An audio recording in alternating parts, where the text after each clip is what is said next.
Joli lever de soleil. Le spectacle est assez sympathique visuellement. Après, effectivement, c'est voilà, c'est pas beaucoup de vent, voire peu de vent ou pas du tout par moment. Mais écoute, on avance. Voilà, on arrive toujours à avancer un petit peu, ce qui est pas mal. Écoute, oui, il faut être concentré pour essayer de garder cette petite vitesse avec nous.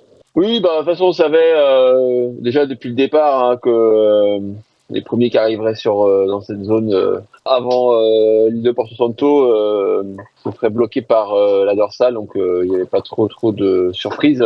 Mais oui, c'est toujours mieux effectivement de retrouver les deux autres bateaux avec qui on a bataillé dans ce début de course. On voit qu'on a à peu près les mêmes choix stratégiques pour le moment. Donc, écoute, comme on disait hier, hein, quasiment un nouveau départ pour cette Transat Jacques Vabre. Et puis après, on va voir un peu ce que vont donner ceux ils sont partis un peu plus dans l'est, les Sodebo et Actual. Donc, écoute, voilà, ce sera maintenant les dés sont jetés, on va dire, sur le choix de la stratégique pour passer cette zone sans vent. Et on sait qu'on va avoir des heures un peu longues avant de retrouver, on l'espère, du vent pour pouvoir repartir. Direction le sud et puis aller chercher, on va dire, les premiers alizés d'ici 24 heures, un peu plus, quoi. Non, écoute, on n'avait pas, assez vite, on avait décidé de partir plutôt dans une route, un peu dans l'ouest de la route directe.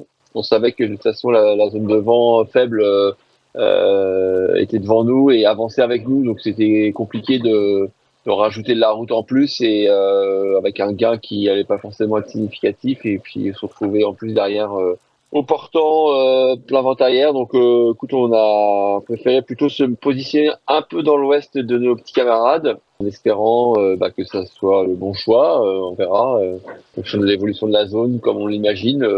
On espère pouvoir retoucher peut-être un peu de vent avant les autres et peut-être avoir un peu de gain. On verra. En tout cas, c'était pas un choix à faire effectivement qu'on avait imaginé de partir dans l'est assez vite. C'était quelque chose qu'on a mis de côté. Ah, je pense que ça va être un peu long avant de retrouver des vitesses adaptées à nos grands bateaux, nos ultimes. Donc je pense que il va falloir patienter au moins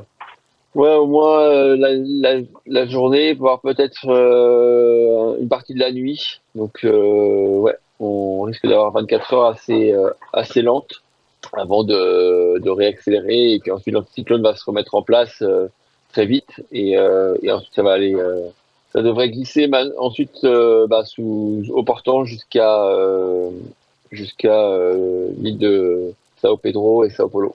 Écoute, Seb vient de se réveiller. Il se fait sa petite chicorée. Je savais pas que ça existait encore, mais ricorée, pardon, ricorée. Il est au petit-déj, il va prendre le relais.